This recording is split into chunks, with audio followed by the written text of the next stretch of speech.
division में चलती कौन केमती माने पदक्षेप निया जायछि आ केते टीम नियोजित हेन कौन केमती गणना कार्य केमती चलछि 2025 आमर आज बार्ड सेंसस आज डेट फिक्स करा जायतिला तो पुरी बनखंड तरफ टोटल आम 25 टीम नियोजित होती 5टी रेंज रे आम ब्रह्मगिरी वनांचल बर्तमान अच्छा ब्रह्मगिरी वनांचल भी 4टी टीम नियोजित होती जो कि डेप्टी रेंजर फॉरेस्ट गार्ड और स्क्वाड पिला आमर समस्ते मिसी छोट छोट टीम कराई विभिन्न जलाशय मान पाखरे जो चढ़ई माने देखा जाउछंती से पाखर आम रही टीम एवं काउंटिंग कला परे तार गोटे कंपाइलेसन हला परे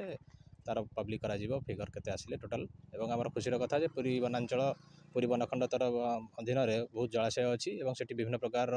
बेतसागत पक्षी आसुचंदी एवं एथर भी आम आशा करूछु बहुत नंबर रे बहुत संख्यार पक्षी आसी